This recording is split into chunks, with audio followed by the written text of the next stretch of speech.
mucho estar aquí con ustedes para compartir como la experiencia de mi trabajo. Eso es lo que les voy a poner hoy pues en escena, lo que diariamente hago. Y para eso pues les voy a hacer como un preámbulo. Ustedes saben que la Fiscalía empieza a cumplir sus funciones en el año 1991 y en el año 91 se crea una constitución y arrancamos en el año 1992.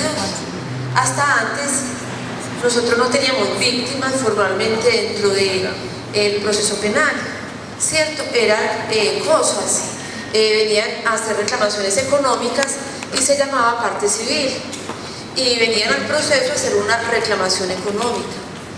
No nos preguntábamos por la verdad, por la justicia, por la reparación y por esas garantías de no repetición. No, eso no. Y entonces el ciudadano, ¿qué respuesta le dábamos? O sea, ¿quién le va a garantizar la no repetición? Ah, no, eso es contra el Estado, ¿cierto? Es contra el Estado, el Estado es el que debe de comprometerse a no repetir, en el proceso penal nada que ver. Y medidas de protección, pues eso tampoco nos preocupaba, solamente pensábamos pues en esa demanda de parte civil. Y entonces uno a veces piensa, eso tan bonito que dice la Corte, porque uno lee algunas sentencias de la Corte y uno sabe como privado, que es esto todo este desarrollo que hacen de un tema, y cuando baja acá se resuelve a veces desde mi propia posición, desde mi propio estilo de vida, desde mis costumbres. Por ejemplo, ahí hacían alusión a que como es costeño, ¿cierto? Todos los costeños son allá como medio machos y pueden ejercer como ese tipo de autoridad y hacer respetar pues como su territorio, casi que como animales. Y es la esperanza pues que tenemos, que ustedes como estudiantes de consultorio jurídico pues siempre estén como con las pilas puestas cuando van a hacer este tipo de representaciones, para que puedan contar como con los argumentos necesarios para oponerse a estas decisiones, para reivindicar a las víctimas, ¿cierto? Entonces yo sé que muchos de ustedes van a ser jueces, van a ser en un futuro jueces, y quien opina algo de la posición de la juez durante toda esa argumentación duró casi 20 minutos. ¿Qué dijo la juez? Y los jueces a qué están llamados dentro de las audiencias. ¿Qué es el juez? El director del proceso, el director de la audiencia. Y entonces si yo estoy hablando cosas que no tienen relación, si estoy repitiendo, además repite y repite, el juez ¿qué me dice? Concrete sus argumentos.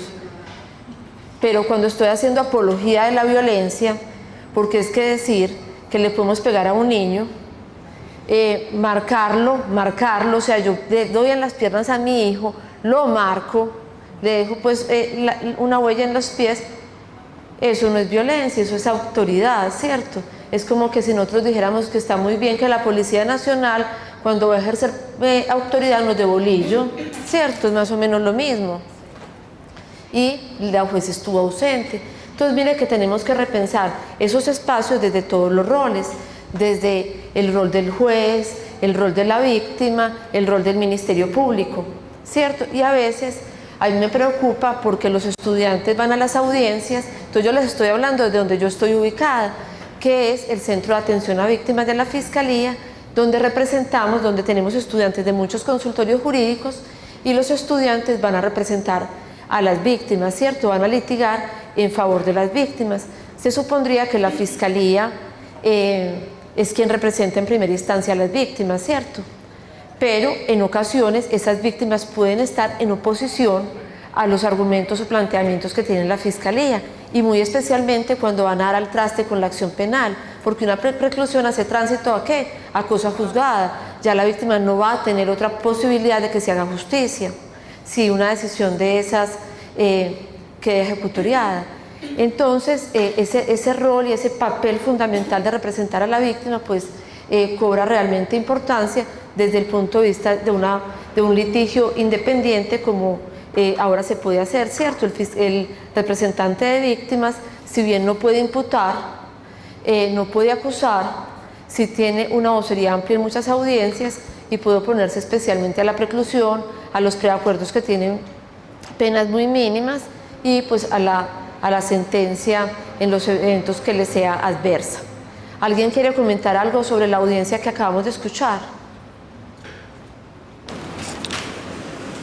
Pues la verdad, muy triste, muy lamentable lo que acabamos de escuchar, pues es una posición bastante machista por parte del fiscal, donde no solamente revictimiza nuevamente a esta señora quien acude buscando justicia, la revictimiza, es un discurso totalmente machista, aparte de eso demuestra total desconocimiento frente a la normatividad, o diría uno, bueno,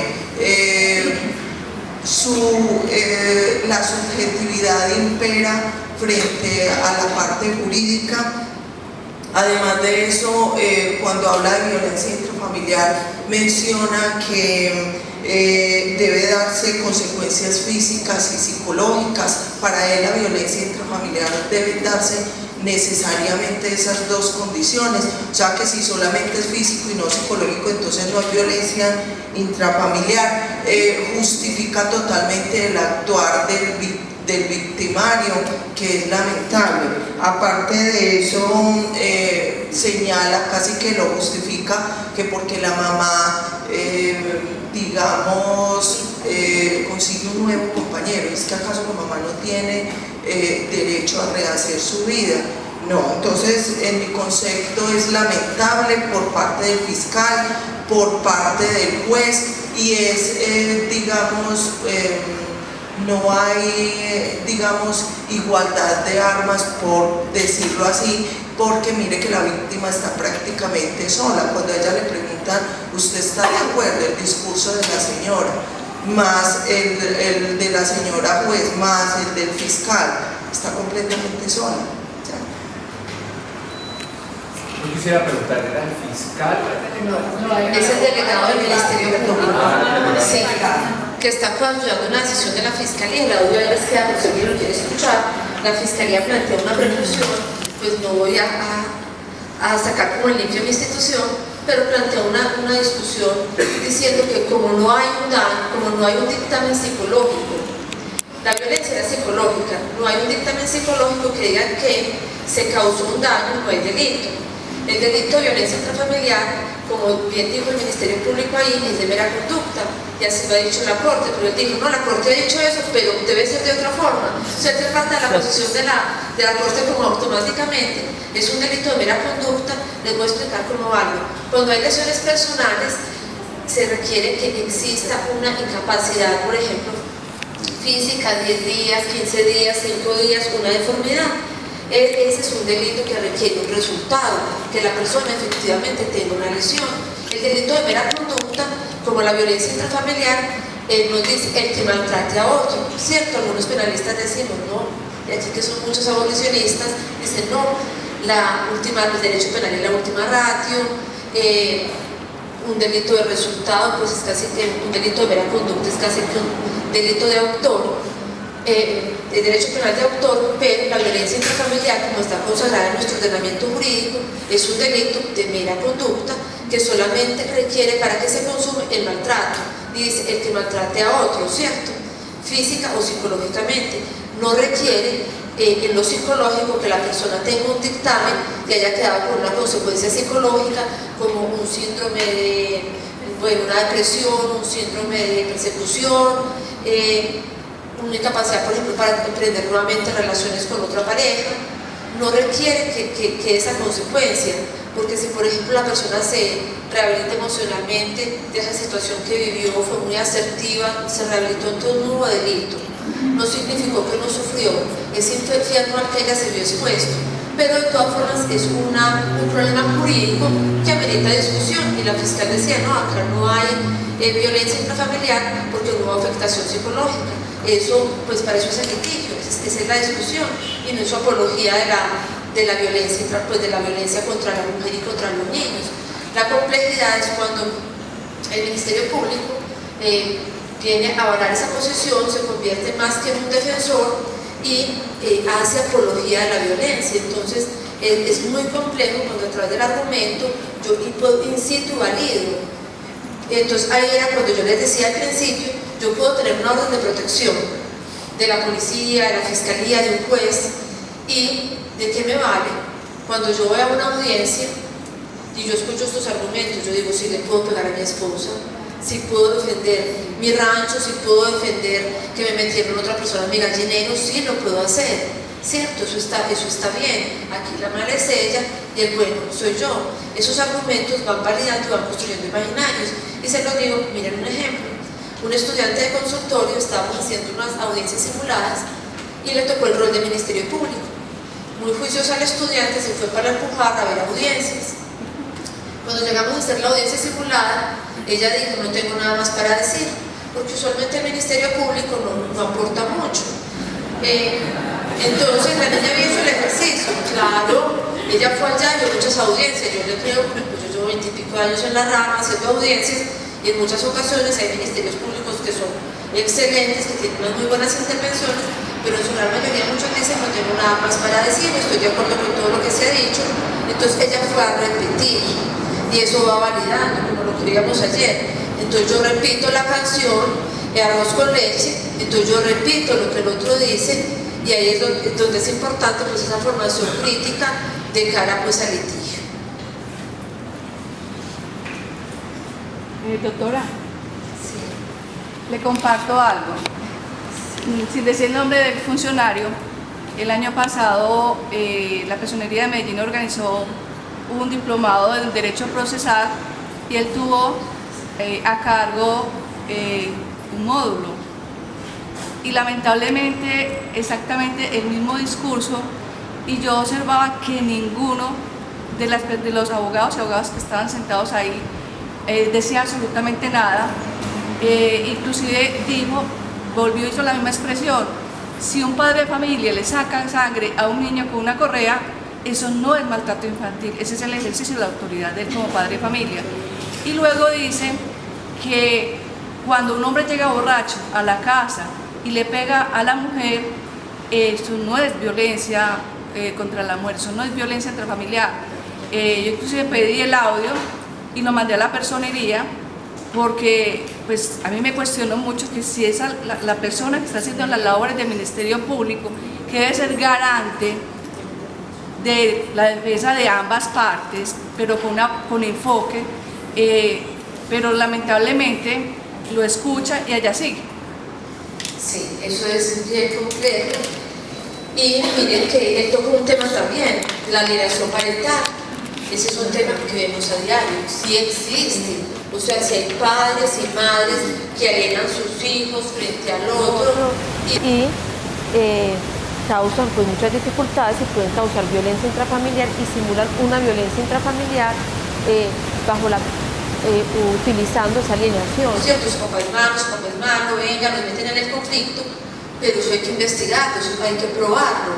Hay que probar que en este caso no era que la señora vivió un infierno, que no podía caminar por el barrio, que este señor se les aparecía, les dañaba las sillas, la puerta, todo, y los maltrataba, sino que efectivamente estaba haciendo uso de esa alienación parental frente a sus hijos, pero frente a eso no escuchamos el nombre de la alienación parental, pero pues no ningún desarrollo probatorio frente a ese tema. Bueno, ya sí nos vamos a concentrar en el tema que yo venía a traerles, que son las medidas de protección y de atención. Y les voy a leer como una frase de una fiscal de los Estados Unidos que cooperó en el proceso de capacitación de la Fiscalía y en el proceso de construcción de la Ley 906. Y Irna decía, las víctimas de delitos Eran consideradas simplemente como herramientas de evidencia. Su único rol era como testigos de un delito, no tenían ningún derecho a participar en los procesos ni a exigir privacidad. Las necesidades de las víctimas usualmente no eran identificadas, no existían programas en el sistema penal para asistirles.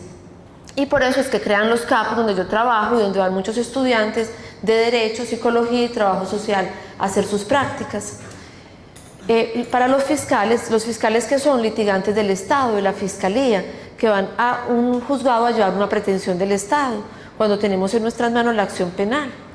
Y atender un usuario, pues no es que el fiscal no sea humano, no es que no tenga una cultura del servicio, pero a veces le queda muy complejo.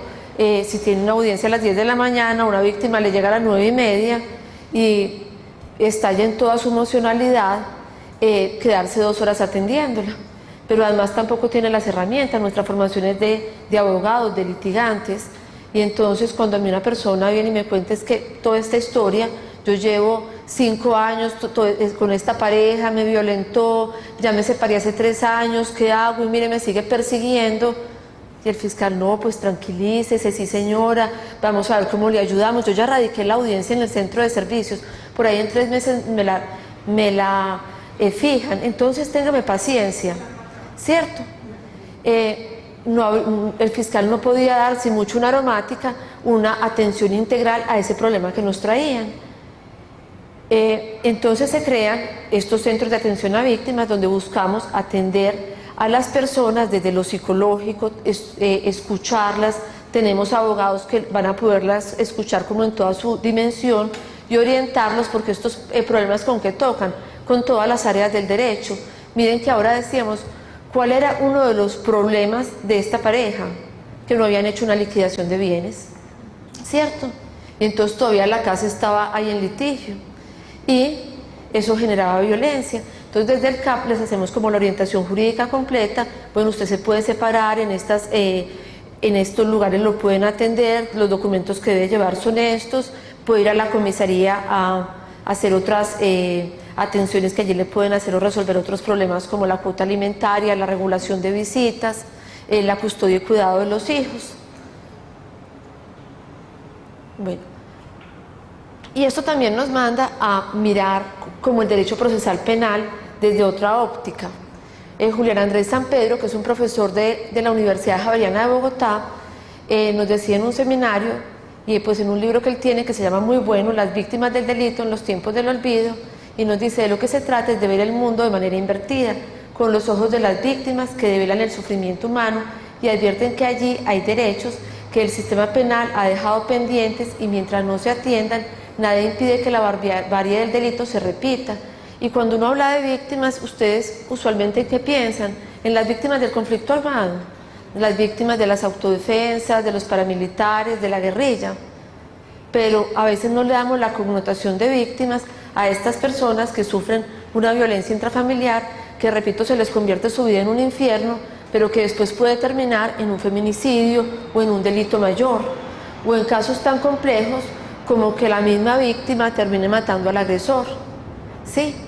Y miren cómo las noticias día a día nos van contando que hay más violencia contra las mujeres, contra los niños, pero también hay casos que no vemos. Muchos hijos matan a sus padres, muchos niños de 13, 14 años le pegan puñaladas a sus papás o a la pareja de su mamá porque ya no saben cómo ponerle fin a esa violencia. Un ejemplo muy conocido que tenemos es el de este cantante de música popular, Darío Gómez. Darío Gómez, cuando tenía como 16, 17 años, mató a su papá porque violentaba a su mamá. Entonces el derecho penal puede servir como instrumento también para ponerle pues fin a la violencia y atender las necesidades de las víctimas. Julián Andrés San Pedro también nos dice, los derechos de las víctimas, reconociendo que son una realidad, el comienzo del nuevo siglo nos invita a hacer un corte y pensar en lo impensado, en la necesidad de actualizar los derechos de las víctimas, reconociendo que ya son una realidad viviente, que nos habla de las injusticias del pasado y nos obliga a tomarlas en cuenta como el camino obligado para construir una justicia ética, pensar en una justicia diferente, sin venganza, que ponga su mirada en el sufrimiento de los inocentes y en la reparación. Miren que esto fue, y lo subrayo, nada de lo que ocurrió en la audiencia que acabamos de escuchar. Allí no hubo ética y no se pensó en el sufrimiento que pudieron tener esos hijos y esa mamá. ¿Cierto? ¿En qué se pensó? En que los hijos no atendían al papá. Es que los hijos no atienden al papá. Los hijos responden a esa propuesta de amor que les hacen los padres, ¿cierto? Porque es una propuesta, el amor no se impone.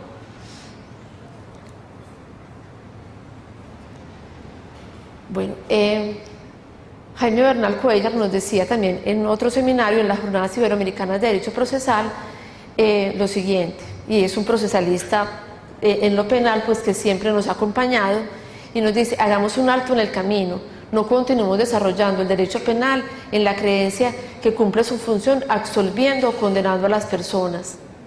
O sea, eso era lo que hacíamos, eso fue lo que yo estudié y lo que hasta hace 5 años, yo llevo 20 y pico años en la Fiscalía, lo que hasta hace unos 5 años siempre hice. O sea, mi preocupación era, pues la mía, que me condenaran y la defensa que les absolvieran, buscando algo más, dignificar al sujeto pasivo del delito, es decir, al perjudicado a través de la institución conocida como el restablecimiento del derecho. Y precisamente las medidas de protección y atención son una forma de restablecer el derecho. Y ahora yo les hablaba de que la ley 906 pues no nos trajo nada que ella se inventó, sino que recogió lo que la Corte en sentencias anteriores había dicho, pero también recogió buenas prácticas como las del Parlamento Europeo. Y el Parlamento Europeo nos dice en una decisión del año 2001 que regula el Estatuto de Víctimas en el proceso penal, que obligaba a que el interés superior en todos los problemas relacionados con el crimen fuera la atención a las víctimas. Eso no pasa. Cuando ocurre un homicidio, ¿qué es lo primero que hacemos? Le inspecciona el cadáver, captura a la persona detenida y pensamos en sus familias, ¿no? Pues manden la funeraria para que reclamen el cuerpo. A veces pasan años y las familias no conocen la verdad de lo que sucedió o por qué mataron a su familiar, cuáles fueron los móviles, quién lo hizo. Entonces acá que nos dicen, lo primero que tenemos que hacer es atender a las víctimas, contrario a lo que yo les narraba al principio. Venga, señor detenido, si usted tiene todos sus derechos, si lo trajeron dentro del tiempo, dentro de la inmediatez, si le han permitido la llamada, si usted comprendió esos derechos. Yo pienso que la protección inicial, más que yo recitarle a esa víctima ese artículo 11, que muy posiblemente no lo va a entender, porque usualmente los abogados hablamos en un lenguaje muy elevado, y eso a veces nos aleja mucho de nuestros usuarios o de quienes litigan de sus clientes. Entonces, esa protección inicial, ¿qué es? Un trato digno, esa atención con enfoque diferencial, la presunción de buena fe, es una presunción constitucional, y usualmente no creemos en las víctimas, ¿cierto? Uno siempre ve la defensa, los abogados de la defensa, y ese es el criminal más grande. Hay que un fiscal diga en una audiencia antes del juicio oral, en que ya uno se aproxima a decirle al señor juez, por favor, declárelo responsable, pero si uno en una imputación va a decir que es responsable, la defensa mismo se le viene a uno encima y le dice, no, la presunción de inocencia, ¿cierto? Y siempre va a estar ese defensor atendiendo y buscando cómo lograr la absolución o cómo lograr proteger a esta persona. Pues a las víctimas también hay que creerles, tener la posibilidad de intimidad con ellas. De intimidad no es que se van a convertir en mis amiguis y en fin, sino una intimidad que me puedan contar, que me puedan abrir su corazón y me puedan contar qué pasó, porque es que a veces no es fácil. Entonces recorren varias entidades del Estado y van contando de a pedacitos. Y entonces, ¿y por qué no había contado antes? Usted es como mentirosito, está cambiando la historia. Es que no me habían preguntado, o es que sencillamente estas cosas basadas en género, la violencia basada en género, no es fácil contarla. ¿A quién le gustará contar que su mamá la golpea a su papá o que a su mamá la mató su papá? ¿Cierto? Eso no es fácil estarlo contando, o que fue víctima de un abuso sexual, eso tampoco es fácil estarlo contando. Entonces es como esa disposición a la que de pronto no nos han enseñado. Las facultades de Derecho pues a veces nos enseñan a intervenir en las audiencias, a hacer objeciones, a presentar alegatos, pero a veces no nos enseñan a construir ese diálogo con las personas, y ahí es muy importante entonces abrirnos como a los otros campos, y por eso la atención integral. Entonces, miren cómo es de importante cuando nos relacionamos con la psicología o con el trabajo social para enfrentar este tipo de delitos, ¿cierto? A veces cuando tenemos las herramientas de otras profesiones, podemos dar propuestas que nos lleven a solucionar por vía, por ejemplo, de justicia restaurativa, que casi no la aplicamos. O sea, la justicia restaurativa es como un flash. Entonces, si van a conciliar, bueno, firmen acá, entonces el acuerdo, y la justicia restaurativa se convierte a veces en un episodio muy breve en el que firmamos un documento y ya se pueden retirar, pero que no hacemos todo un proceso de acompañamiento. Bueno, el fundamento constitucional de las medidas de protección está dado en el artículo 250 y nos dice que debemos de solicitar ante el juez de control de garantías, que la Fiscalía debe solicitar ante el juez de control de garantías las medidas judiciales necesarias para la asistencia a las víctimas, lo mismo que disponer el restablecimiento del derecho y la reparación integral a los afectados con el delito, que también debemos de velar por la protección de las víctimas, los jurados, los testigos y demás intervinientes en el proceso penal, y que la ley fijará los términos en que podrán intervenir las víctimas y los mecanismos de justicia restaurativa. También nos dice el artículo 114 del Código de Procedimiento Penal, la ley 906, que es función de la... el 114 de la Constitución nos dice que es una atribución de la Fiscalía velar por la protección de las víctimas y testigos y peritos que la Fiscalía pretenda presentar. Entonces, ¿qué vemos? Que este nuevo sistema nos entregó las víctimas a la Fiscalía, ¿cierto?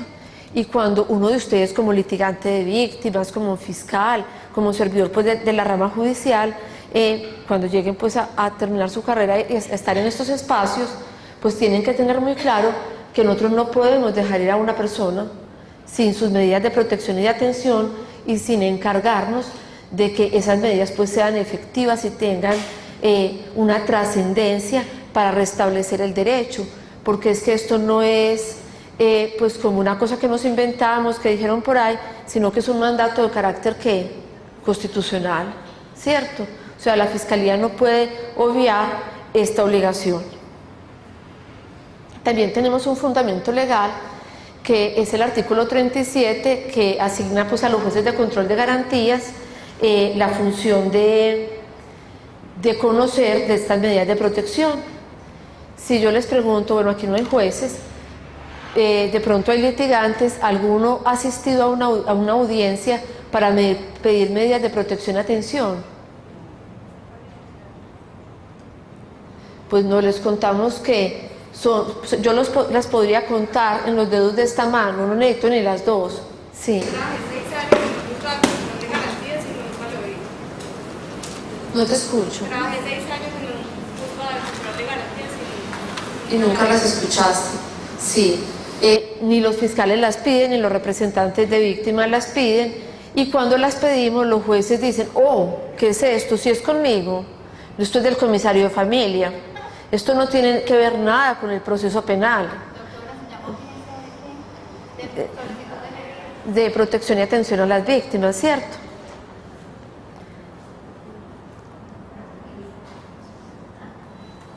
El 134 también nos dice, las víctimas en garantía de su seguridad y respeto por su intimidad podrán por conducto del fiscal solicitar al juez de control de garantía las medidas indispensables para su atención y protección.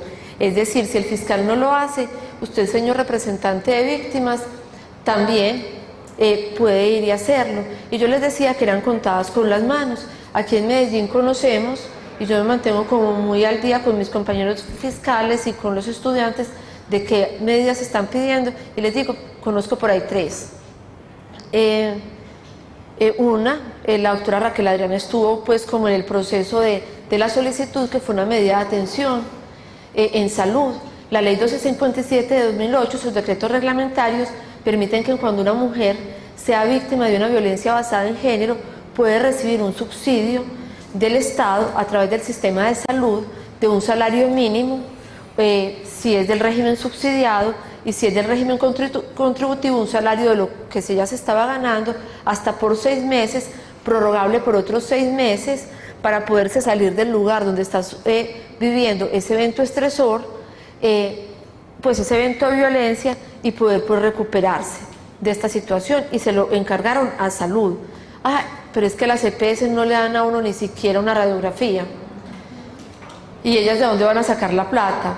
La plata sale del sector, ya te doy la palabra, sale del Estado, se la transfiere el FOSIGA a las EPS, ellas que tienen que hacer como los cobros efectivos de lo que han pagado, pero tienen que pagarla.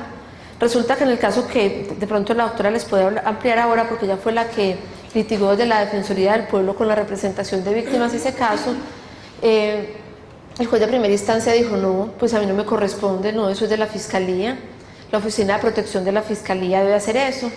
subió a segunda instancia el juez de circuito, y el juez de circuito que dijo, sí, eso no procede. Y cuando tuvieron que hacer una tutela, y por vía de tutela, pues ya el tribunal lo concedió y le dieron a la mujer efectivamente, y gozó, recibió su subsidio de un salario mínimo por el tiempo pues que dice la ley. ¿Querías aportar algo? Sí, doctora. Ese caso que usted menciona lo hizo una compañera también representante de víctimas para el momento, acompañada pues de la doctora Raquel. Pero en mi caso particular yo asistía a varias audiencias cuando había flagrancia, que se legalizaba pues la captura y se hacía la imputación de cargos, y allí nos daban la oportunidad, porque nosotros podíamos acompañar en algunos eventos a la víctima, de poder pedir esas medidas de protección. Y lo que decía el juez para ese momento es que no era la instancia procesal para solicitar, ¿cierto? Era pues como nos apartaban inmediatamente de esas medidas. Y miren que la claridad normativa, volvamos a la diapositiva anterior, el 134 es absolutamente claro, ¿cierto? Y si el juez no lo aplica, si se aparta de él, si no aplica una norma, eso es de lo más difícil, inaplicar una norma. Y entonces nos dice, las víctimas en garantía de su seguridad podrán por conducto del fiscal solicitar al juez de control de garantías las medidas indispensables para su atención y protección. Y entonces aquí nos dicen por conducto del fiscal, pero ya la sentencia C-209 de 2007 nos dijo muy claramente, las víctimas pueden pedirlo directamente. C-209 de 2007, sí. Bueno, el artículo 11, que les decía ahora que es un principio rector del proceso penal, nos dice en el artículo 11 los derechos de las víctimas. Entonces en el literal B nos dice a la protección de su intimidad, a la garantía de su seguridad, la de sus familiares y testigos a favor, a recibir desde el primer contacto con las autoridades y en los términos establecidos en este código, información pertinente para la protección de sus intereses, a conocer la verdad de los hechos que conforman las circunstancias del injusto. Y las normas, y estas normas rectoras son prevalentes según el artículo 26, o sea que no es que queramos aplicarlas, que sí, que sí otra norma, no, estas prevalecen sobre todas las demás normas. Y entonces uno se preguntaría, miren lo que nos dice la colega, yo voy a una audiencia, pido en favor de las víctimas y me dicen que esa no es la instancia. Y entonces yo preguntaría cuál fue el argumento del juez, o sea, ¿en qué norma se apoyó? Sí, de hecho, hablando con el fiscal en ese momento, que le iba a pedir medida de aseguramiento por la justificación que deben tener y más con la ley 1760, que debían pues tener los argumentos válidos para poder pedir esa medida de aseguramiento. Entonces yo le dije a la fiscal, yo voy a pedir, cuando me den la palabra voy a pedir entonces esas medidas de protección. Y él fue lo único que me dijo, remítase a la comisaría de familia, a la comuna que le corresponde a la víctima. Sí. Esa era la instancia procesal. También tenemos en el proceso penal, en la ley 906, unos criterios moduladores de la actividad procesal, y nos dicen que en el desarrollo de la investigación en el proceso penal, los servidores públicos se ceñirán a criterios de necesidad, ponderación, legalidad y corrección del comportamiento para evitar excesos contrarios a la función pública, especialmente a la justicia.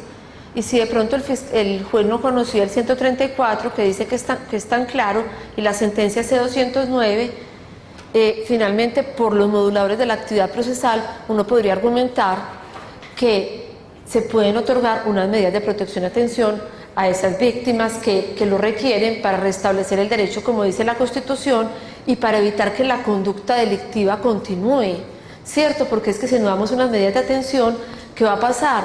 La conducta va a continuar y esos delitos se van a consumar en delitos más graves como el feminicidio.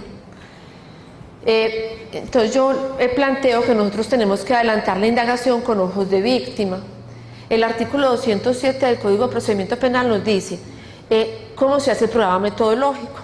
Entonces ustedes sean litigado en penal, la Fiscalía ordena una cantidad de actos de investigaciones, inspecciones, obtención de documentos, bueno, una cantidad de cosas para tratar de establecer esos hechos que se están investigando. Pero la norma nos dice además, es que ustedes deben de evaluar y cuantificar los daños causados y disponer en ese programa metodológico la asistencia y protección de las víctimas. Y yo digo que esto siempre toca con los imaginarios, porque igual que con los estudiantes, o sea, ustedes son el proyecto de lo que vemos en la Fiscalía, en la Judicatura, en la Corte. Hay gente muy buena, excelente, hay gente regular y hay gente que está muy por debajito regular, ¿cierto? Y uno encuentra muy buenas investigaciones, muy buenas defensas penales, en fin, pero ningún fiscal ustedes casi van a ver, o ningún ministerio público, ningún abogado de víctimas que esté pensando, y desde el programa metodológico que ordenaron para la asistencia y la protección de las víctimas. ¿Y eso por qué lo hacemos? No porque seamos malos litigantes, malos abogados.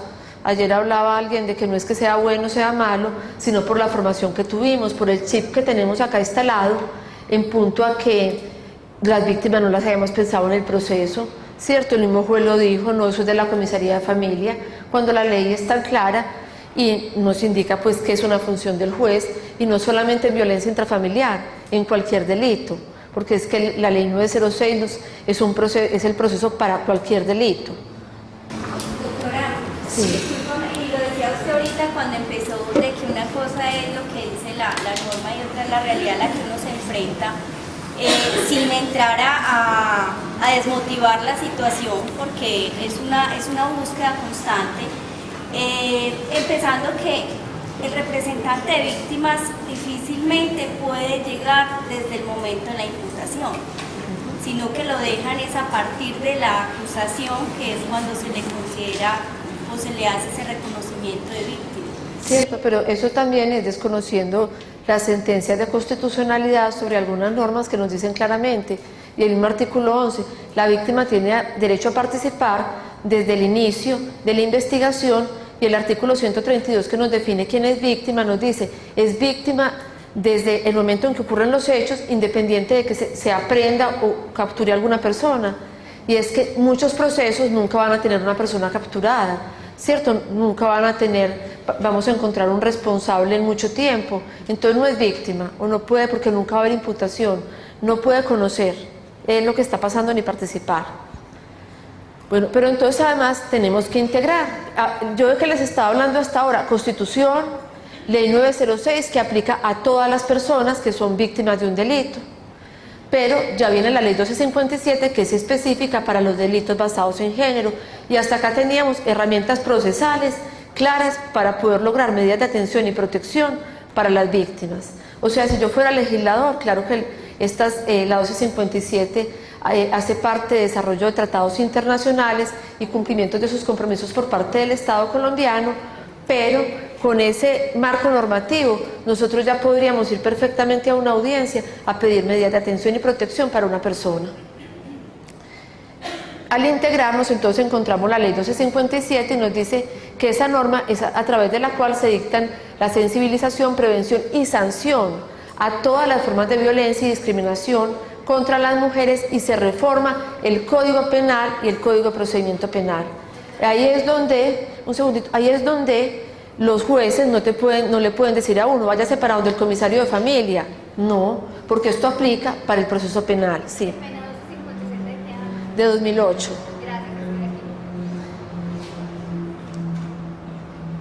Se dictan otras, es claro en consecuencia que la ley de mención reforma el Código Procesal Penal y adiciona estas medidas para prevenir las violencias de género. En este evento la medida de protección cumple una función de prevención. ¿Y quién es el competente para conocerlo? ¿Cierto?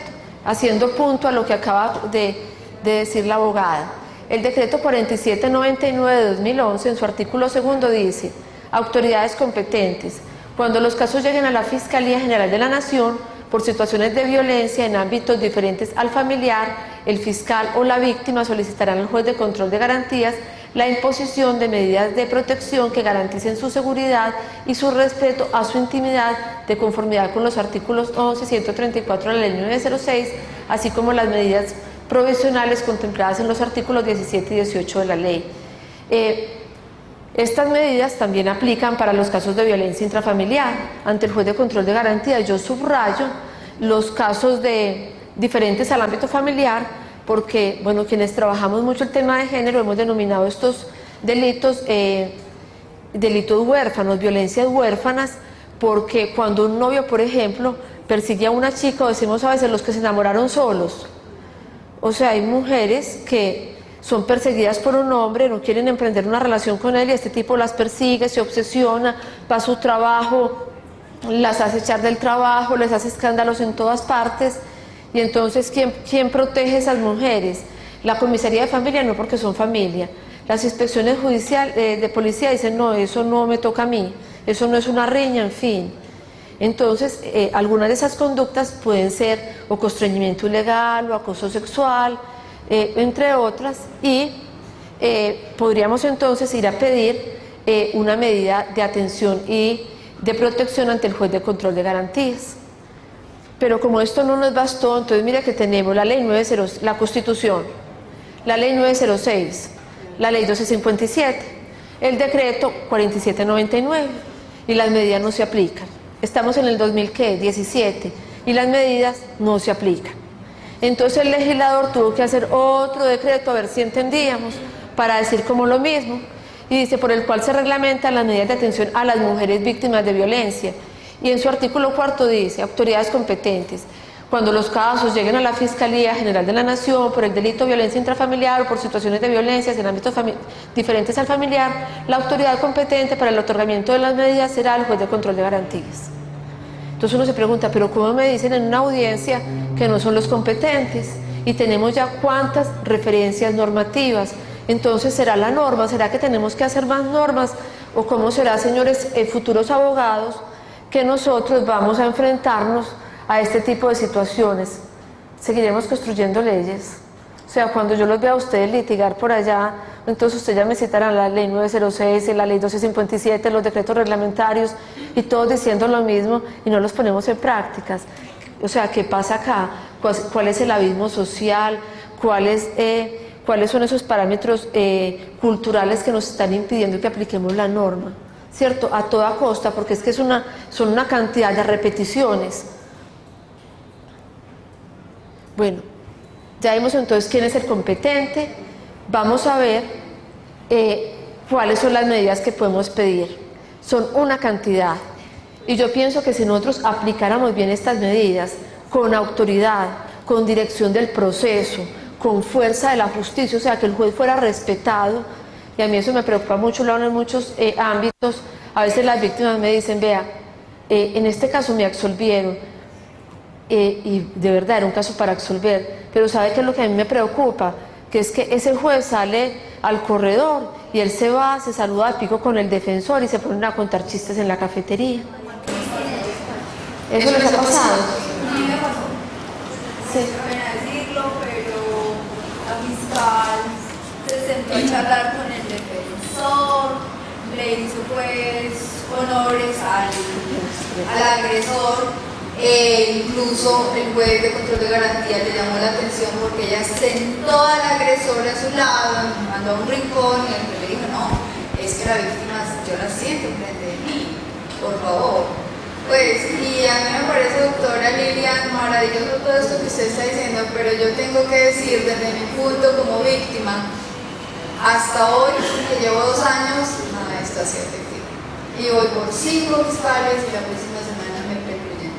Entonces, es muy válido lo que usted dice, sí, vamos a seguir construyendo leyes. Es que todo esto que está escrito es fantástico, pero vaya a ver si se cumple. Entonces esa es como la parte frustrante, la parte que uno dice, con razón muchas mujeres desisten. Yo no he desistido ni pienso desistir. Y tengo una mínima ilusión y para mí es maravilloso este encuentro porque sé que hay muchas personas que van a ser los futuros abogados, los futuros fiscales, los futuros jueces que ya se están tocando aquí y aquí para que estas cosas no sigan pasando. Pero es muy triste decir que yo me he encontrado con funcionarios públicos de defensoría, obviamente hay algunos maravillosos, de fiscalía, de personería, de comisaría. Sé que hay personas que están haciendo la tarea, pero que la mayoría no la están haciendo, lastimosamente y con el debido respeto, pero es así. Bueno, muchas gracias por el aporte. Esto que nos demuestra que esto está pasando y que el compromiso es entonces evolucionar, como decía ayer la secretaria, evolucionar frente a estos temas. Bueno, una primera medida es ordenar al agresor el desalojo de la casa de habitación que comparte con la víctima cuando su presencia constituye una amenaza para la vida, integridad física o la salud de cualquiera de los miembros de la familia.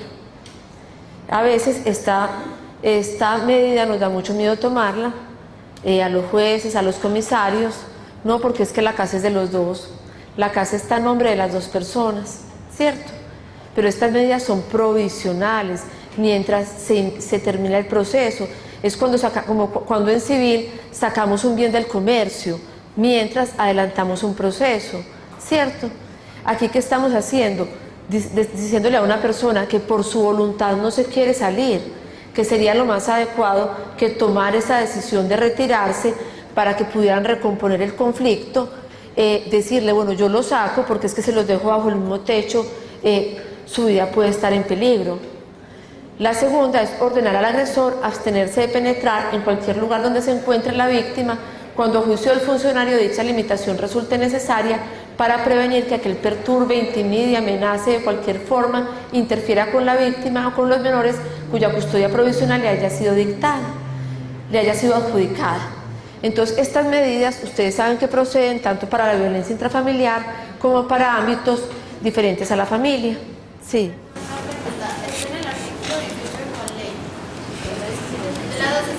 De la 1257. Entonces, miren que también procede por ámbitos distintos al de la familia, y yo les hablaba de ese poder, o sea que si nosotros tenemos una verdadera autoridad, un juez que respetemos, un estrado judicial que de verdad sea majestuoso, ¿cierto? Que sea majestuoso para impartir justicia, podrían esas decisiones de los jueces tener otro impacto. Y cuando el proceso penal pues se adelante efectivamente. Hace un tiempo una niña de la Universidad de Antioquia estudiaba sociología y se hizo amiga de un alumno también de sociología, pero profesor de la Facultad de Psicología. Y el tipo se enamoró de ella. Ella le dijo, no, pues estudiamos muy bueno acá en la universidad, pero yo no quiero tener ninguna relación con vos. Y empezó a emprenderla a través de llamadas al celular, 30, 40 llamadas en una hora, mensajes de texto, persecución. O sea, si ella salía en la universidad, él salía detrás, le cogía el morral a arrebatárselo y tire a ver quién tiene más fuerza para quedarse con él, y les hacían ronda en la universidad, hasta el vigilante llegaba a mirar y nadie hacía nada. Pasaba el tiempo y el tipo más obsesionado, iba a las clases y la sacaba de clase, le decía al profesor que era su colega, profe, necesito a la alumna tal, y la chica salía, hasta que un momento pues ya la alumna dejó de salir y decir, pues no, ya me siento afectada, voy a denunciar. Casi no le reciben la denuncia porque decían, bueno, eso no es delito, ¿cierto? Eso resuélvalo en la inspección.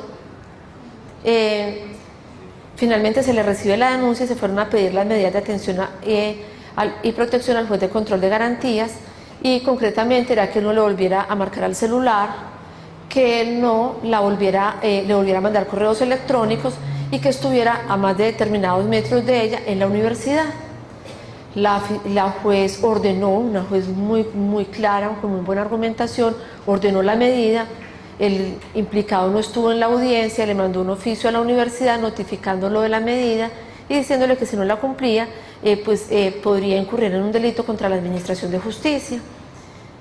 Y el señor efectivamente cumplió, pasó un año y la niña decía tranquila en la universidad, porque en la universidad le habían dicho, no, cancelé el semestre, o sea, porque ella tenía que cancelar su semestre, ¿cierto? No, cancelé el semestre. Entonces pudo continuar en la universidad, estaba muy tranquila. Pero la justicia llegó hasta allí, no pasó nada. Pasó un año, no pasó nada más. Entonces, un año después, él ya volvió a coger alas. Como vio que no le pasó nada, ese efecto persuasivo que cumplió esa notificación que le hizo la judicatura, murió y empezó a perseguirla nuevamente. Y un día llegó al frente de la de Antioquia, hay unos edificios, en los bajos hay unas cafeterías, la joven estaba allí con su novio y otros amigos, y él la persiguió desde que salió de clase, la persiguió y se paró en la puerta del establecimiento a decirle cosas. Entonces el novio de la chica salió y le tiró una botella y le hizo le dejó 40 lesiones en la cara. Ahí sí, la universidad actuó, al profesor lo despidieron y el proceso penal se adelantó. Yo antes me decían las feministas, pues las feministas yo me refiero a ellas como las que salen a la protesta, a quienes les tengo mucho que agradecer, porque por ello mi mamá pudo votar. Mi mamá cuando tuvo muchos de sus hijos no podía votar. Entonces yo las quiero muchísimo por eso y por muchas otras cosas. Entonces ellas dicen mucho, no, es que los procesos cuando las mujeres son víctimas, como que los dejan ahí, no pasa nada, y cuando son contra los hombres, eso sale rapidito. Y yo les decía, eso es cuento de ustedes, eso es el imaginario. Yo llevo aquí 20 años trabajando y yo nunca he visto eso, ni por mi parte, ni por ninguna de mis compañeros fiscales, he visto que uno diga que si este proceso es de las mujeres, uno lo guarde a un ladito. Y entonces uno empieza a veces con estos casos a convencerse, bueno, no es que nadie esté dispuesto y diga yo voy a hacer esto, o sea, ningún fiscal dice eso, pero como que en la práctica las cosas se van dando. Y miren en la universidad, porque no habían hecho un proceso disciplinario antes con el profesor, porque le hacía esto antes al estudiante, y cuando lesiona al joven, ahí sí puede salir, ¿cierto? Empieza uno a reflexionar, pero ¿qué está pasando? ¿Será esto como consecuencia de todos los imaginarios que tenemos acá, que nos van influyendo hasta como las decisiones que tomamos y no nos damos cuenta? Bueno, otra es prohibir al agresor esconder o trasladar de la residencia a los niños y niñas y personas discapacitadas en situación de indefensión, miembros del grupo familiar, sin perjuicio de las acciones penales a que hubiera lugar. Entonces, a veces cuando no tomamos medidas adecuadas, ¿qué pasa con esta violencia? Los niños se convierten en botín de guerra, en el botín de guerra entre papá y la mamá.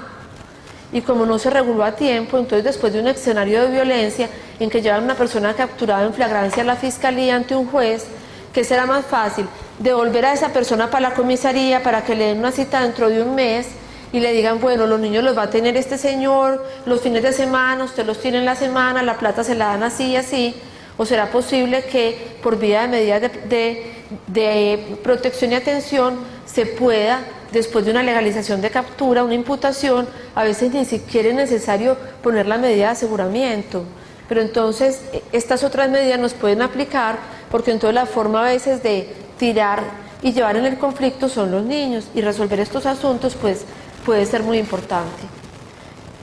La obligación de acudir a un tratamiento reeducativo y terapéutico en una institución pública o privada que ofrezca tales servicios a costa del agresor. Eso nunca pasa, o sea, el agresor nunca tiene con qué pagar eso. Sí, hay unos programas, la Defensoría del Pueblo tiene unas charlas a las que van los agresores, ¿cierto, doctora Raquel? Y les dan algunos parámetros para enfrentar el conflicto, para modificar su comportamiento, pero ahí pues yo sí invitaría como a quienes litigan en pro de las víctimas, bueno, pidan que esto se cumpla, ¿cierto? O sea, a veces nos obstinamos en que es la medida de aseguramiento, pero si quien impone una medida de estas le dice tiene que ir a 7, 10 citas psicológicas y revisamos que sí las estén haciendo, es muy difícil un tratamiento psicológico a la fuerza, pero si la gente mínimamente tiene que ir a esas charlas, eso realmente puede ayudar. Y miren que el proceso penal entonces puede ir cambiando. La justicia restaurativa está ahí en el 500 y pico, está muy clara. Nosotros no la aplicamos y tenemos saturado el sistema penal, tenemos saturados a los jueces, nosotros no damos abasto. Y miren que para esto, con fuerza, con autoridad, y si no con la autoridad de la correa, sino con la autoridad de la palabra, de la norma, podemos lograr transformaciones, ¿cierto? Yo cito muchos casos, pero es que cuando yo cito un caso es porque pienso, mire, se hizo una vez, esto se puede hacer muchas veces, ¿cierto? Tuvimos un caso, bueno, este fue porque fue como un caso y la persona que fue víctima era muy representativa. La víctima era la doctora Rocío Pineda, que fue secretaria de las mujeres del departamento, que fue encargada de derechos humanos de la gobernación y pues que ha sido una activista del feminismo.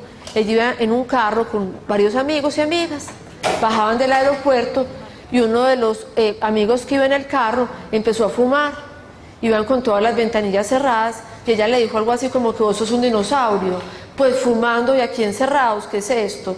Y se trabó una pelea entre ellos, pararon el carro todos personas profesionales, con muy buen rol social, en fin, entre comillas, todo eso pues que tratamos de estandarizar, y se bajan del carro y el amigo de Rocío la casca y la dejó vuelta a nada.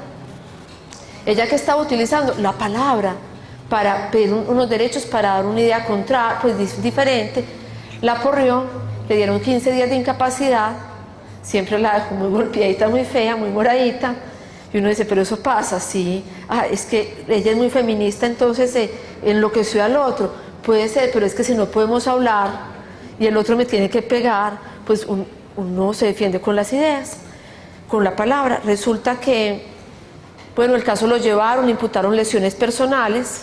Ella dijo, yo no quiero que a él lo condenen, pues es que además es mi amigo, ¿cierto? Yo quiero reivindicar mis derechos. Yo te propongo que hagamos una mediación y vos te vas a una institución de Medellín que se llama Serfami,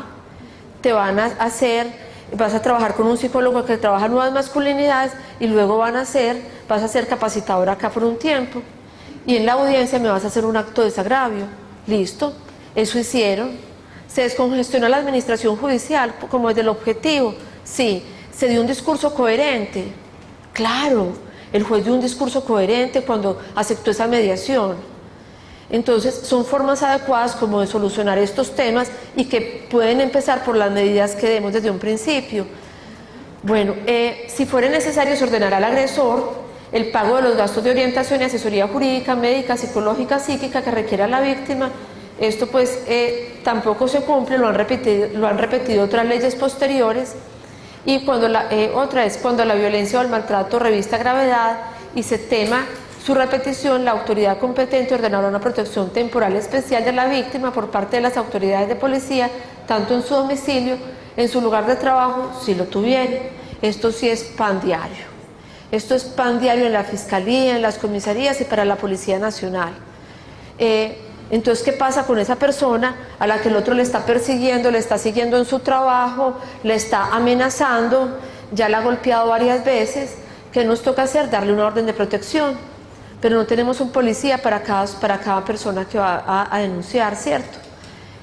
Usualmente lo que hacemos es dar la orden de protección, ellos se presentan al comando, en el comando policial les dan algunas normas de autoprotección, porque ahí también vale como hacerle un revolconcito a la víctima. Bueno, usted también puede tener herramientas para usted mismo protegerse, ¿cierto?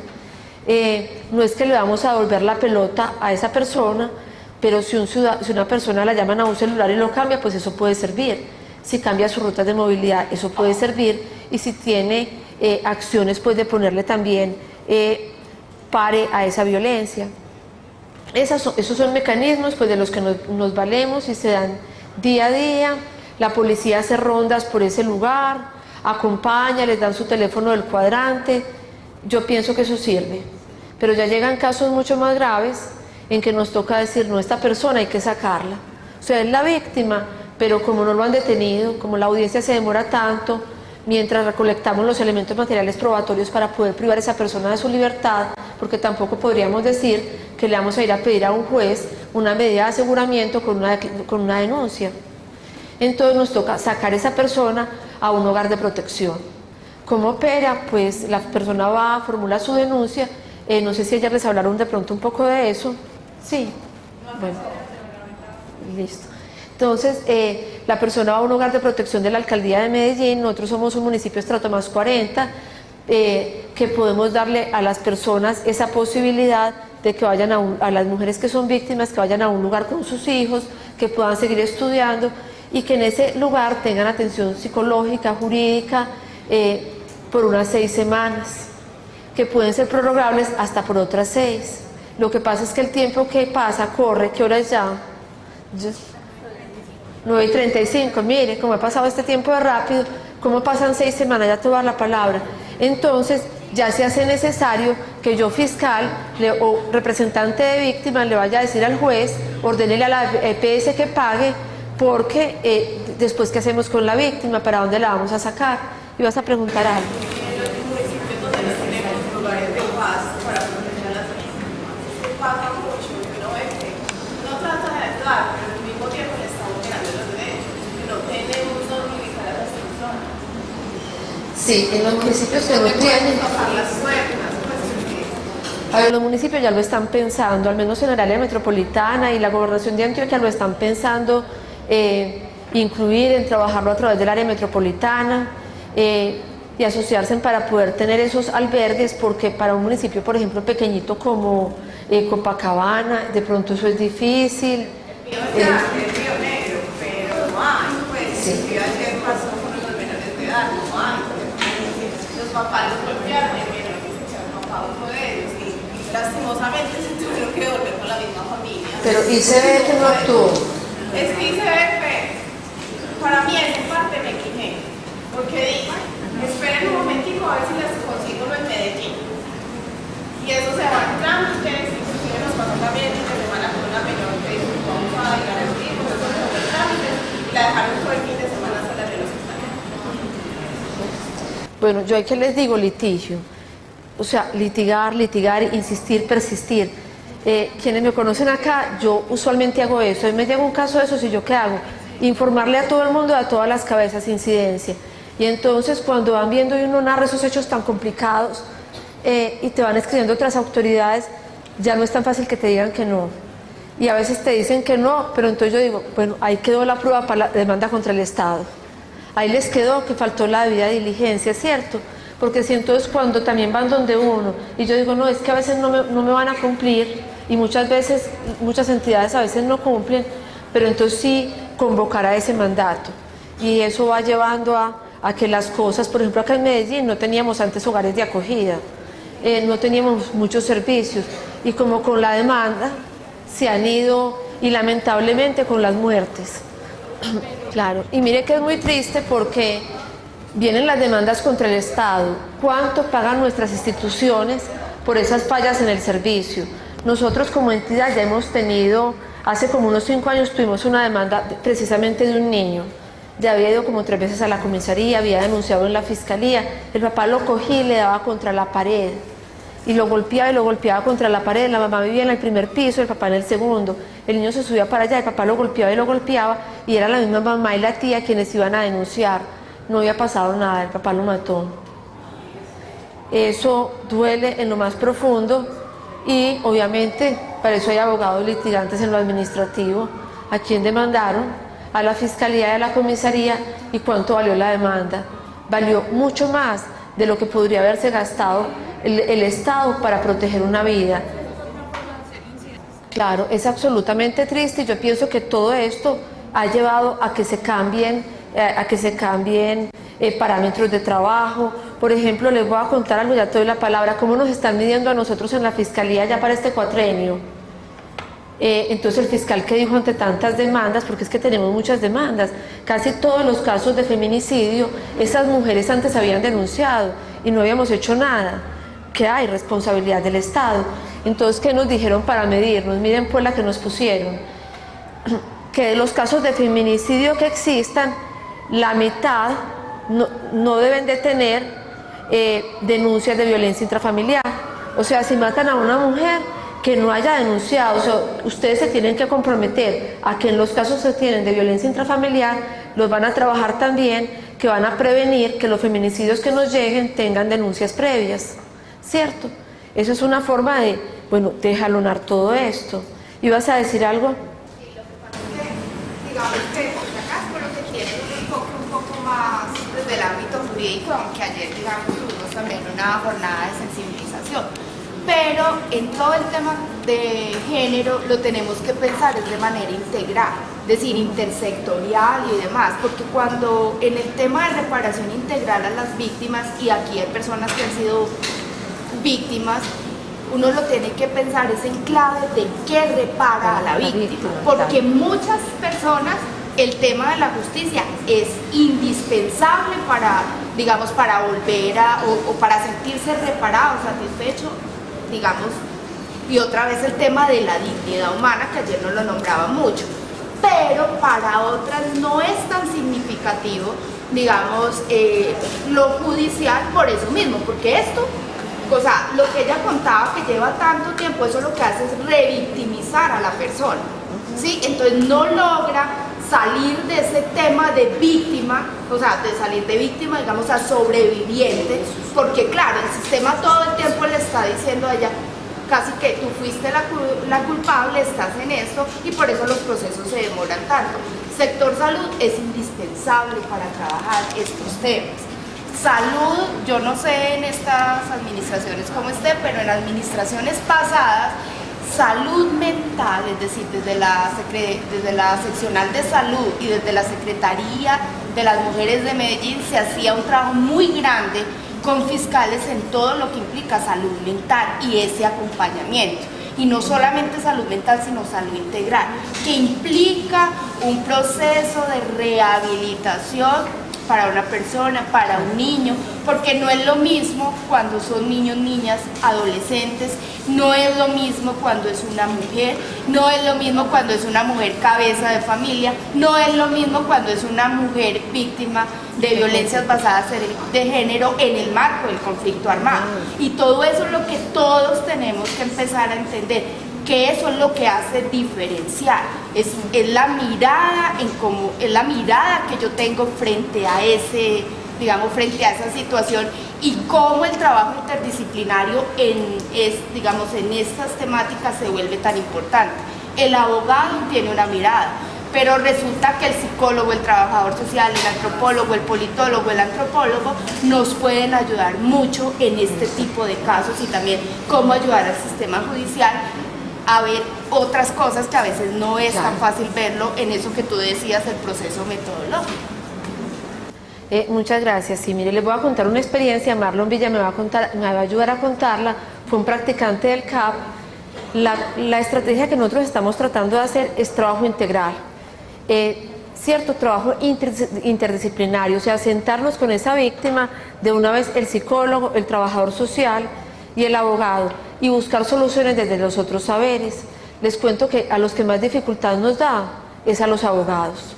Eso nos da una brega con el cuento del psicólogo y muchos van y me dicen, ah, no, yo soy el psicólogo de la víctima. Ella me dijo que no quería, yo le hablé más de bonito, yo hasta lloré con ella. Y ya. Entonces, nos da mucha brega eso, y esos son asuntos que desde la academia tenemos que empezar a transversalizar, porque nos da mucha brega esa integralidad. Pero miren que en las audiencias, y ese apoyo, lo que vos decís es muy cierto, por ejemplo, una persona va a ir a una audiencia, y si el implicado, entonces pobrecito, mi hijo está en la cárcel, entonces todos los vecinos van, los tíos, y esa banca del implicado es llena. Y la víctima, ¿quién va? Pues es que si a mi vecina le mataron el hijo, yo voy y la acompaño a esa audiencia. No, eso fue una banda muy brava, yo no me voy a ir a meter por allá, quién sabe quiénes son. Y si le pegó al marido, ah, no, eso es problema entre ellos dos, yo tampoco me voy a ir a meter, pues pobrecita la vecina, yo no me voy a meter en ese lío. Pero además es que el proceso penal, como vos decías, produce revictimización, primero por los tiempos. Y entonces cuando yo ya estoy toda sana, toda empoderada, ya se me olvidó hasta que tenía ese caso en la fiscalía, me llaman un día, mire, mañana tiene audiencia. Y voy a la audiencia y el Ministerio Público dice todo eso. Uno sale re mal, que se va a tirar por el balcón. Y entonces, contanos, Marlos, un poquito de la experiencia de ustedes cuando iban a la audiencia con psicólogos y atendían a la víctima en forma conjunta.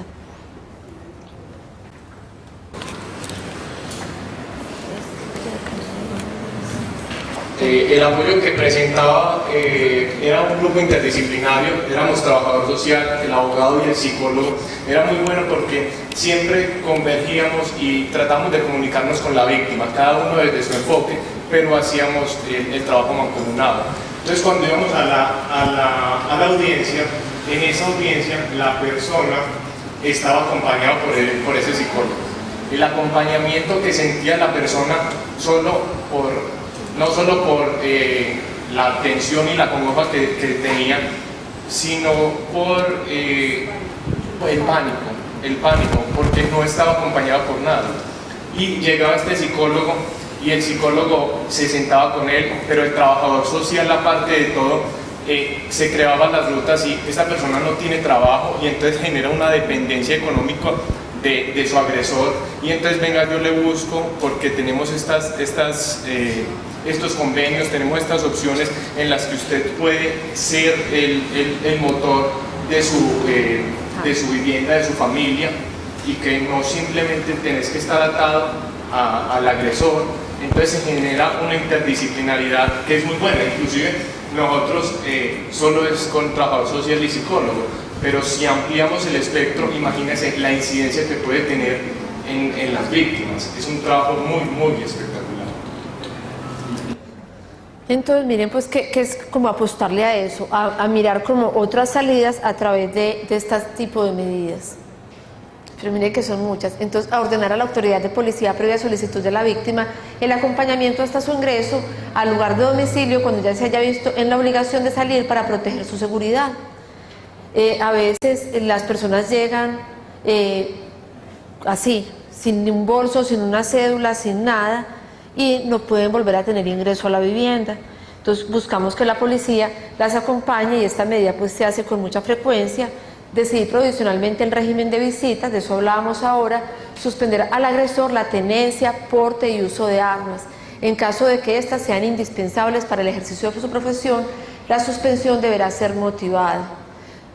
Miren eso cuánto puede ayudar. Dentro de las estadísticas que tiene la Fiscalía, los mayores agresores son las personas de los grupos armados, legales e ilegales, los vigilantes. ¿Por qué? Porque su actividad genera mucha presión, pero también el hecho de tener un arma en la mano pues tiene ciertos efectos emocionales de los que podrán hablar otras personas, no es mi ocupación, pero el resultado sí es ese, no lo dicen las estadísticas, son uno de los mayores agresores. Si les quitamos el arma, podemos prevenir, claro, podemos lograr prevenir un posible feminicidio, porque muchos dicen, y la muerte incluso del mismo agresor, muchos dicen, es que te mato y después me mato yo, y eso lo vemos con alguna frecuencia, que sucede y hasta matan los hijos. Entonces, esta medida se podría tomar inmediatamente. Decidir provisionalmente quién tendrá a su cargo las pensiones alimentarias en perjuicio de la competencia en materia civil, disponer provisionalmente el uso y disfrute de la vivienda familiar.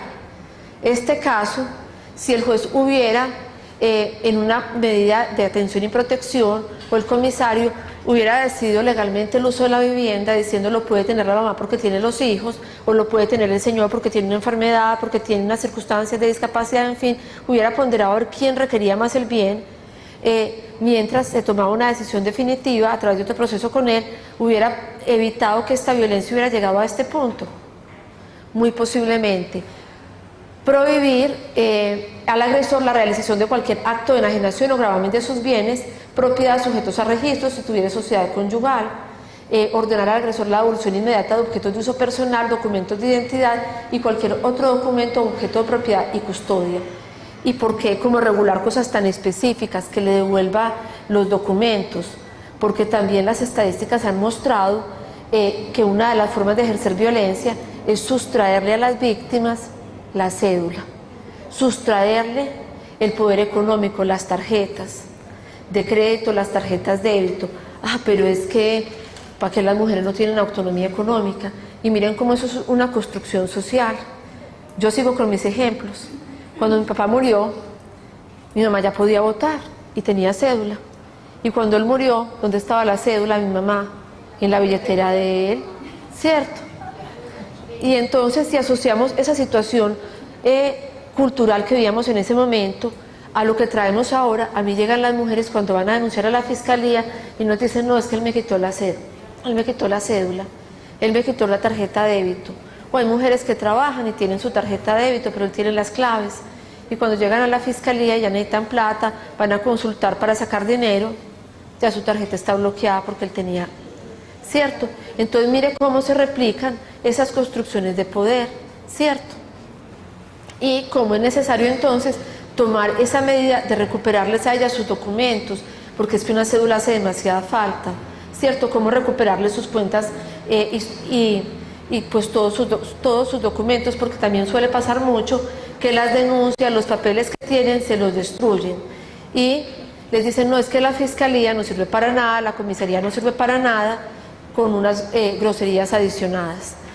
¿Quién me va controlando el tema del tiempo? 10. ¿Cuánto tengo? 5. Bueno, 15 minutos. Bueno, entonces vamos a adelantar unas cositas. Entonces, en punto como de argumentar las medidas, ¿cierto?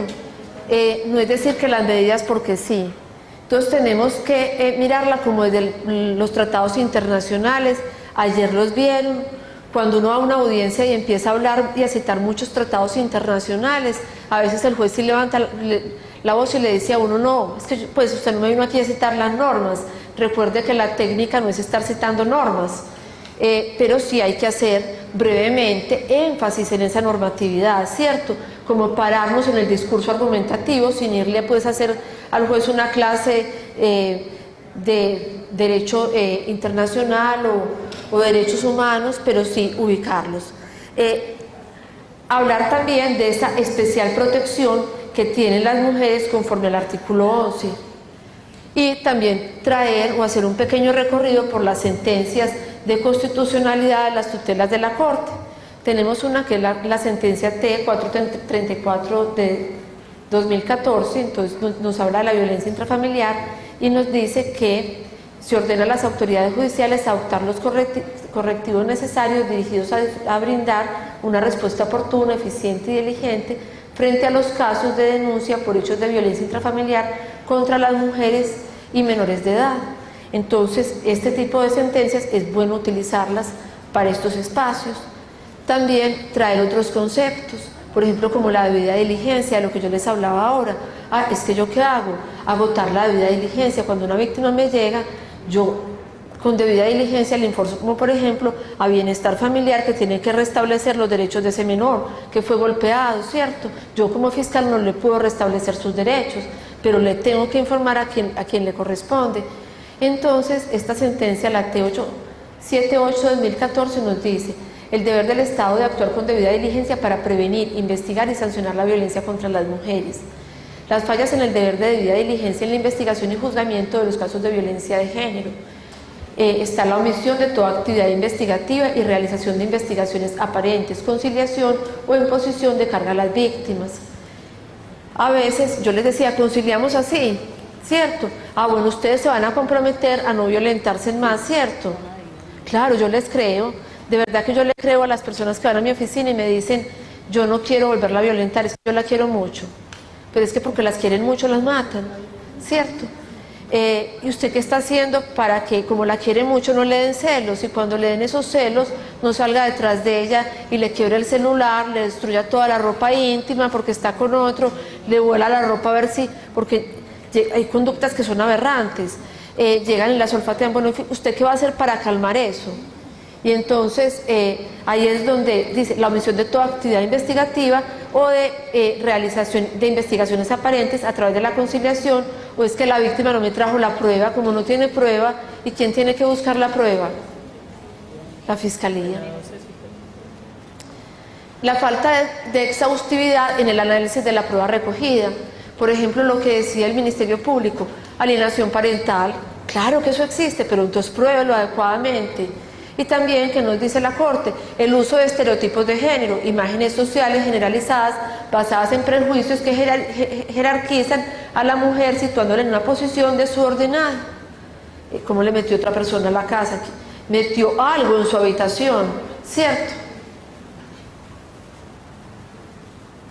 Bueno, la mujer, entonces vimos el 13, vimos que hay sentencias de tutela que han hablado desde el asunto de la protección de las mujeres, pero también tienen una protección reforzada. Entonces debemos de relacionar, por ejemplo, si la madre es cabeza de familia, madre cuidadora de los niños, que también sufre violencia, y que esto puede ser todo considerado pues a la luz del artículo 132 de la ley 906, que nos dice quién es víctima, y entonces ampliar como ese espectro de víctima, y no es poner la víctima más chiquita allá, y es que como usted fue desplazada y como usted, pobrecita, las mujeres han sufrido violencia milenaria, no, pero sí dentro de nuestros argumentos poder entender por qué esas mujeres pueden sufrir más violencia y por qué son más vulnerables, ¿cierto? Puede ser más vulnerable, por ejemplo, ahora tenemos un problema grande con las venezolanas que vienen a Colombia y no tienen ninguna red de apoyo. ¿Pueden ser más víctimas? Claro. ¿Les pueden pasar más cosas? Sí. A las mujeres que venían desplazadas del conflicto armado y se hacían en los cordones de miseria de la ciudad, ¿pueden ser más vulnerables? Obviamente. Entonces, todo eso lo podemos analizar para tener una protección más adecuada. En las medidas de protección, para apoyar la proporcionalidad de la medida, se debe invocar que las mujeres, según la Corte Constitucional, son sujetas en especial protección por parte del Estado, toda vez que enfrentan riesgos derivados de la discriminación contra ellas. Y eso lo dijo la sentencia C496. O sea, no es que nosotros no lo estemos inventando, sino que hay todo un argumento fáctico y todo un argumento construido ya a través de sentencias de la Corte. Para fundamentar el requisito de peligro para la víctima es necesario hacer un análisis de riesgo, pues al ubicarse en un riesgo extraordinario se exige por parte del Estado una especial protección. Y entonces, ¿cómo sabemos si una mujer está en riesgo? Les digo que eso es de lo más difícil. Uno a veces ve a unas mujeres y uno dice, esta la van a matar. Pero entonces uno se queda callado, la van a matar, esto está muy grave. Y otras mujeres que uno dice una violencia, no, pues es que eso sí es como un desorden doméstico, pues en todas las casas discutimos. ¿Cómo medir eso? De cuándo puede haber un riesgo muy alto y uno leve, y no dejar eso como la apreciación subjetiva del servidor. Bueno, les cuento que ya existen unos estándares de medición que son científicos, que han sido validados, construidos por muchos profesionales de las áreas sociales. Existe un protocolo de valoración del riesgo de medicina legal. Ellos que hicieron, estudiaron una serie de feminicidios de 10 años y pudieron sacar de allí cuáles eran los elementos que para las mujeres en Colombia constituían riesgo, y a través de eso construir una escala de valoración de riesgo que aplicaron durante 2 años y pudieron validar para decir científicamente acá puede existir un riesgo por algunas circunstancias. Entonces, cuando una mujer denuncia una violencia basada en género, puede ser remitida a medicina legal para que un psicólogo, un trabajador social y un médico le hagan la valoración del riesgo. Pero entonces, ¿qué pasa si esa mujer llega a la fiscalía, a la comisaría, y yo digo, está como que si está oliendo a formol, esto está muy grave, ¿qué hago? Pues es muy grave, uno dice, esto está muy grave, ¿qué hago? Y mientras medicina legal me hace ese formulario, ¿cómo identifico yo que hay riesgo? Entonces la Fiscalía adoptó un protocolo de valoración de riesgo de un profesor español que se aplica en algunos lugares de España, y le permitieron a la Fiscalía utilizarlo, y nos permite decir, este caso de los muchos que nos llegan en un día tiene un riesgo elevado, y a este caso usted le debe pedir medidas de protección y hacerle actos urgentes. Les digo, son tantos que a veces no alcanzamos en todos los casos a hacer pues lo que se debe, pero ese protocolo sí nos permite, de un lado, pues que nosotros abramos los ojos, le ofrezcamos a la víctima un bagaje de medidas de protección y atención, y miremos cuál puede ser la más adecuada para su caso, ¿cierto? Porque cada una tendrá, alguna dirá, yo me voy para otra ciudad, yo puedo solucionarlo de esta forma, con mis propios recursos, otras tendrán que ir a hogares de acogida. Bueno, cada caso será diferente. Pero sí nos permiten hacer eso, y también le permiten a la víctima hacer una lectura más acertada de su situación de riesgo, porque a veces ellas mismas no identifican que tienen riesgo, y eso que hace que vayan nuevamente y se expongan, que no salgan de ese espacio de riesgo. Y la Policía Nacional tiene un tercer protocolo de valoración del riesgo que aplica con las comisarías, que es una mujer llega a una comisaría y ellos tienen que definir en 4 horas si dan algunas medidas de protección, y entonces el comisario también, ¿qué hace? Le ordena a la policía que haga una verificación muy rápida en el lugar donde vive la víctima, algunas preguntas, y con ese estándar ya entra a decir las medidas de atención y protección. El menor no tiene que decir si él es víctima o no, tampoco se requiere un dictamen médico legal del daño en ese momento. O sea, nosotros no necesitamos que incluso se reconozcan como víctimas tanto los niños como las mujeres, porque es un delito que de oficio. Entonces, inclusive a veces podemos entrar a otorgar medidas sin que ellos mismos instauren una denuncia. Y tampoco requerimos en ese momento ese dictamen del daño, porque es que es inmediato, ¿cierto? Si hay un peligro es ya, no dentro de 8 días. Bueno, también es importante en esas audiencias que nosotros argumentemos que la violencia contra las mujeres es estructural, sin quedarnos allá 1 hora haciendo toda una apreciación sociológica que de pronto no tendrá fundamentos, pero sí argumentar desde la historia, la sociología, la antropología, como ciencias que tienen conexión con el derecho. Eso lo vemos cuando estudiamos, pero cuando llegamos a una audiencia, pues también tenemos que ponerlo en práctica. Hablar de los roles de poder, si en ese caso, o relaciones de poder, si en ese caso se dan esas relaciones de poder, de discriminación, los roles o estereotipos de violencia, la independencia, dominancia, intelectualidad del hombre, la agresividad frente a la emotividad, la compasión y la sumisión de la mujer, pueden ser situaciones que en el caso concreto ubiquemos para poder argumentar. Las prácticas humillantes que apuntan a reducir la confianza de la víctima y que permiten mantener los estereotipos de violencia. A veces es muy difícil uno decirle al juez, mire, es que la señora vino a denunciar hoy y yo ya vengo a traer, pues, a pedir la audiencia y ella me dice que ya están viviendo muy bueno, que ya no quiere ninguna medida de atención y protección y yo se lo estoy pidiendo y usted cómo la va a imponer si la víctima me dice que no.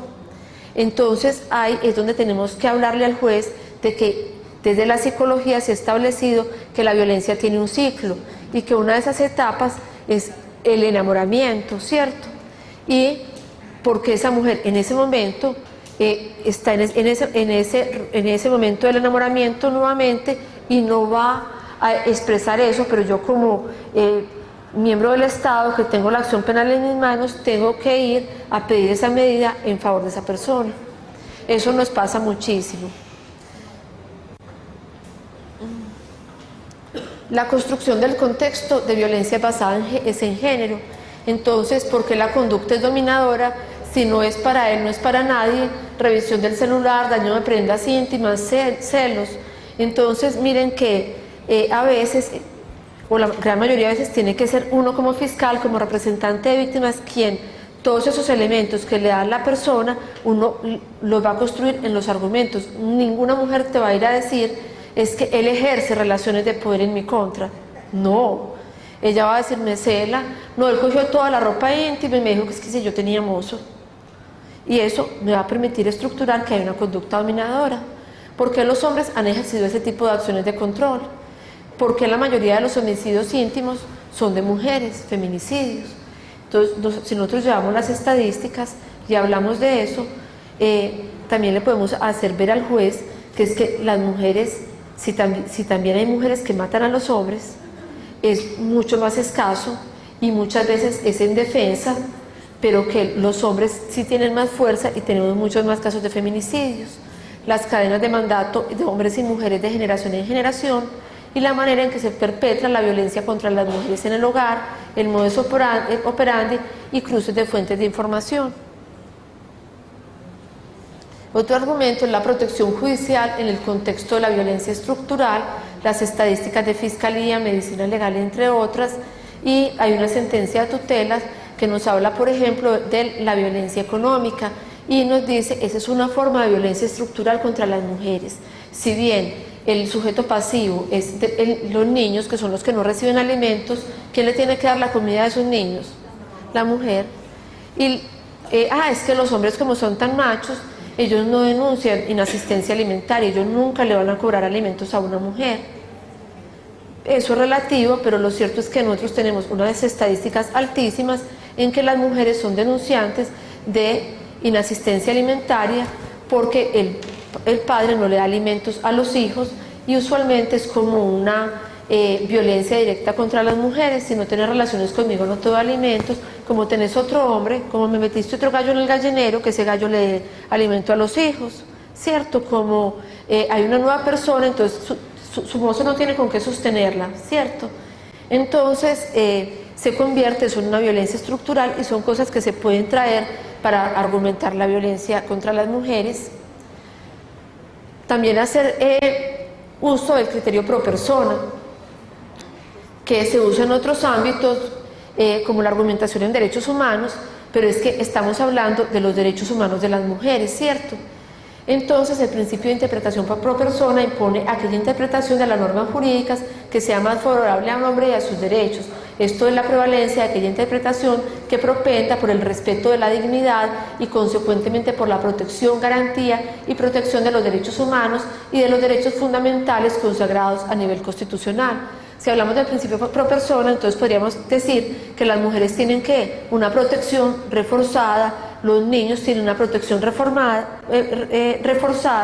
y que tenemos que decidir el caso bajo criterios de dignidad y de protección para estas personas.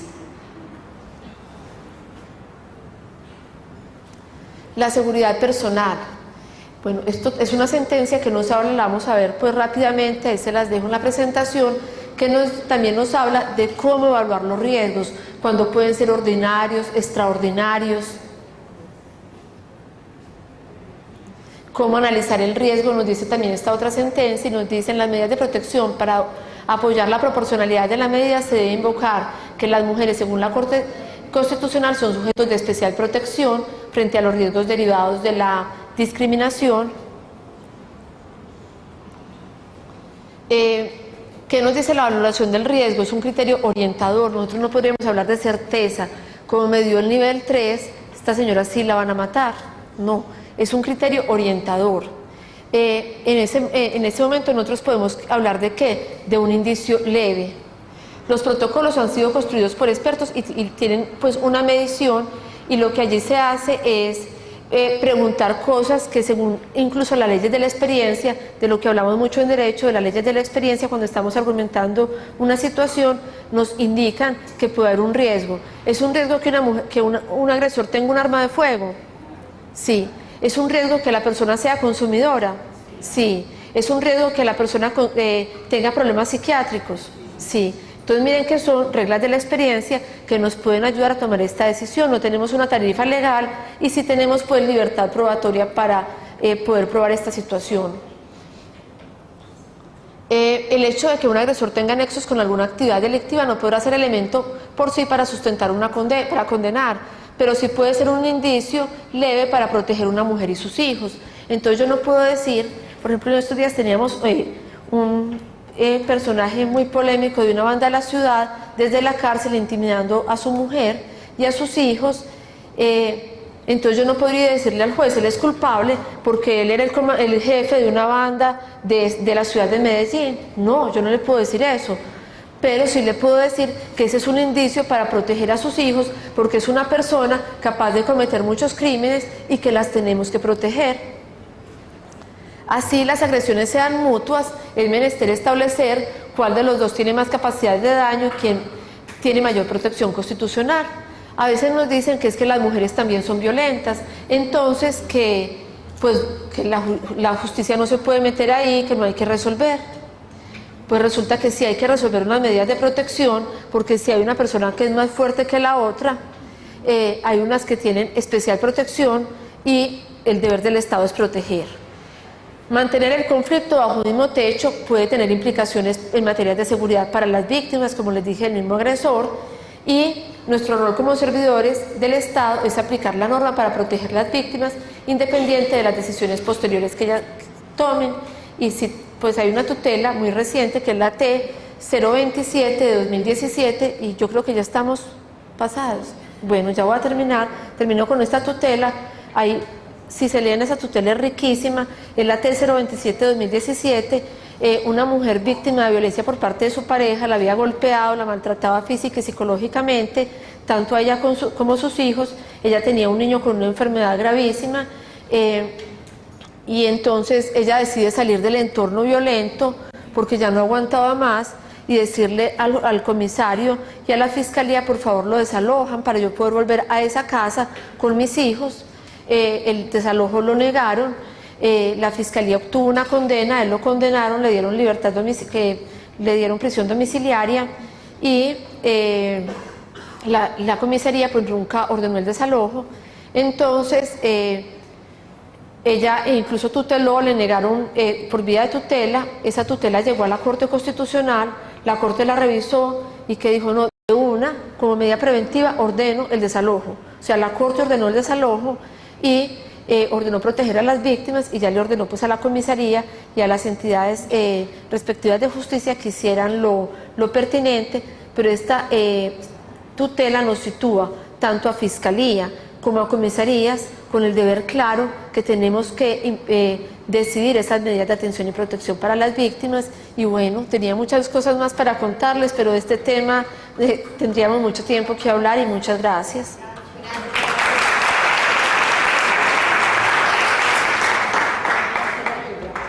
Muchísimas gracias.